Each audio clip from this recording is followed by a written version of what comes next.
नमस्कार। साथी हाथ बढ़ाना पुस्तक में एक सेल्फ चेक क्विज है। इस क्विज के आंसर्स के बारे में आप लोगों को अवगत कराना चाह रहे थे। प्रश्न नंबर 1 है कि वयस्कों में सीपीआर का दबाव और सांस का अनुपात क्या है। What is the CPR compression to breath ratio in adults.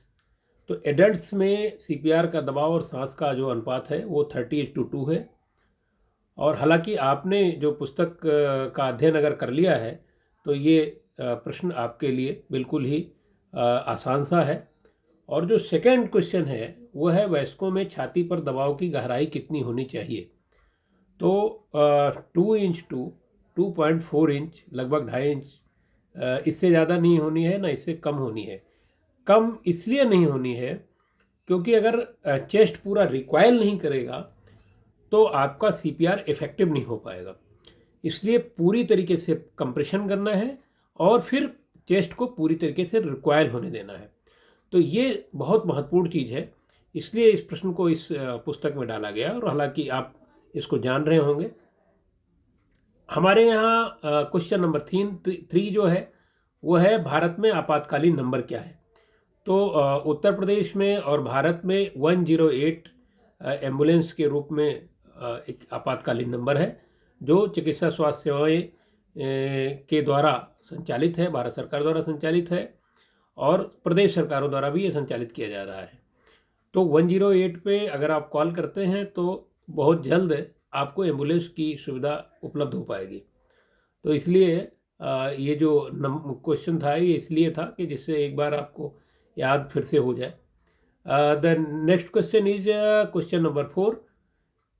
which manure is used for choking in adults। ये जो आपका टेक्निक है इसको क्या बोलते हैं। जो आपका मैन्यूअर है गला घुटने पर कौन सा मैन्यूअर यूज होता है। इस क्वेश्चन का आंसर जो है वो क्या है ये शायद आपने पढ़ा अगर होगा इसको पूरी तरीके से तो आपको समझ में आ जाएगा। तो इसके लिए समझने के लिए मुझे लगता है कि थोड़ा सा आपको चोकिंग के बारे में भी समझ लीजिए तो ज़्यादा अच्छा है कि चोकिंग है क्या और चोकिंग में क्या हो जाता है।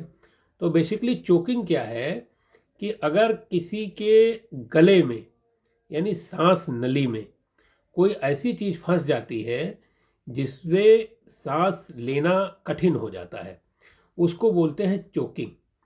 और ये पूर्ण भी हो सकती है और आंशिक भी हो सकती है। तो अगर ऐसा कुछ होता है तो जनरली पेशेंट अगर आपके पास आएगा तो जो एकदम इसका यूनिक साइन है वो ये है कि वो इस तरीके से गला पकड़ करके आएगा और गला पकड़ करके आता है और वो बताता है कि हमारे सांस नली में, या उसके अटेंडेंट्स आपको बताते हैं कि सांस की नली में कुछ अवरोध हो गया है।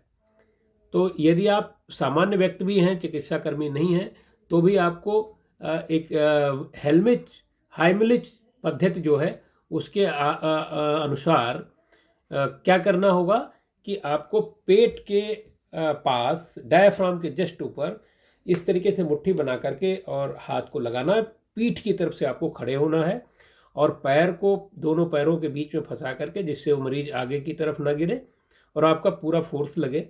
और जब आप पेट की तरफ इसको पेट पे हाथ को लगाते हैं और इसको जोर से इस तरीके से दबाएंगे, तो अगर इस तरीके से दबाएंगे तो उसके गले में जो चीज़ फंसी हुई है वो मोस्ट प्रोबेबली बाहर हो जाएगी।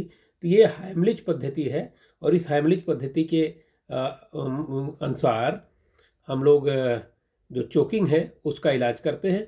छोटे बच्चों में अलग पद्धति है, लेकिन चूंकि ये क्वेश्चन यही है इसलिए इस चीज़ को हमने बताने का प्रयास किया है आपको कि और छोटे बच्चों में उसको हाथ पे ले करके, जो बहुत इन्फेंट्स हैं उनको हाथ पे ले करके करते हैं।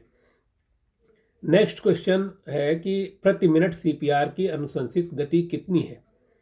1 मिनट में 100 से 120 बार आपको कंप्रेशन देना होगा और 30:2 के रेशियो से देना होगा। ये आपका ये जो 5 प्रश्न थे जो आपके स्वयं मूल्यांकन के लिए है। तो जो आपने पूरी पुस्तक अगर पढ़ी है तो ये सारे क्वेश्चंस आपको, सारे आंसर्स आते होंगे आपको। मुझे लगता है कि पूरा ज्ञान हो चुका होगा इस पुस्तक को पढ़ने के बाद। धन्यवाद।